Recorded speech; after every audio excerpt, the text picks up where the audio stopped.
Sol, depuis plus de 38 ans, appuie des partenaires locaux, comme ici, au sein de la ferme Sainte-Marthe, dans le développement des formations à visée d'installation de futurs paysans.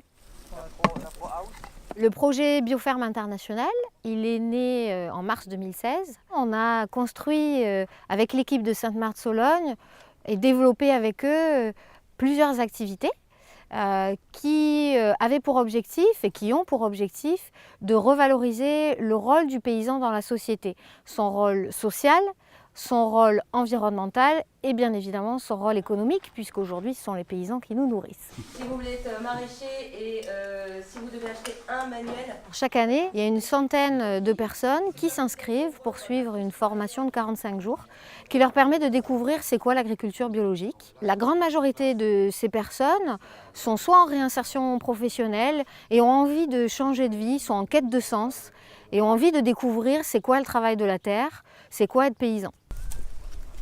Les stagiaires arrivent, le deuxième jour, ils prennent possession d'un lopin individuel qui a été travaillé par d'autres, c'est 30 mètres carrés. Il y a un historique du lopin et dessus, ils développent un jardin potager. On travaille beaucoup en pédagogie active. Notre salle de cours, ce n'est pas des bancs, ce n'est pas des tables comme ça, ce sont des petites tables de 5. Le matin, c'est plutôt de la théorie, de la discussion, de l'échange d'idées.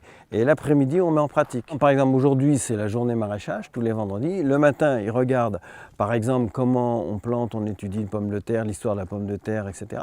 Et l'après-midi, on va planter ou récolter des pommes de terre. Je dirais que j'ai le sentiment que la mission est accomplie lorsque les gens repartent avec plein de rêves et plein de projets dans la tête. Parce qu'évidemment, ça se décline de plusieurs manières. On ne va pas pratiquer l'agriculture en Provence, en Normandie ou en Bretagne comme en Sologne.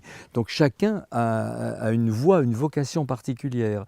Mais seulement, on a mis un petit germe dans le cœur et dans l'esprit qui va leur permettre de décliner tout ce que nous avons ici, de l'adapter à leur situation à eux. Moi avant j'étais chef d'entreprise en optique, donc ça n'avait absolument rien à voir. J'ai fait cette formation parce que j'avais besoin de faire une reconversion professionnelle dans le but de répondre à une évolution de besoins personnels et aussi de continuer à me sentir utile dans cette société. Donc trouver du sens en fait finalement à une activité de vie et plus à un travail en tant que tel. Et donc l'idée c'était d'apprendre un travail qui me permettrait d'être au moins à 50% de mon temps à l'extérieur et de pouvoir transmettre par la suite aussi, ça c'est très important pour moi. Que tu remets en piste toutes ces valeurs-là. À l'issue de la formation au sein de Ferme Sainte-Marthe-Sologne de 45 jours, les stagiaires ont la possibilité de continuer leur formation, de poursuivre dans leur démarche vers l'installation en passant 2 mois dans une ferme de notre réseau de petites fermes formatrices. Donc, à l'heure actuelle, il y a 7 fermes qui forment ce réseau, localisées principalement en région Centre-Val de Loire. Et là, ce qu'on est en train de faire, c'est d'essayer de développer ce réseau de petites fermes formatrices en essayant de trouver un maximum de diversité au niveau des modèles de ces fermes et au niveau des territoires. Maintenant, on a un projet d'inclure 7 nouvelles petites fermes formatrices qui se situent en Occitanie, en PACA, Auvergne, Rhône-Alpes et Bourgogne. La Fondation AG2R, elle soutient Sol et toute l'équipe de la ferme Sainte-Marthe-Sologne depuis maintenant 2 ans. Et donc l'idée, c'est que grâce à ce prix, on puisse continuer, puisqu'une installation met en moyenne entre 3 et 5 ans et on a besoin de suivre sur la durée ces futurs paysans.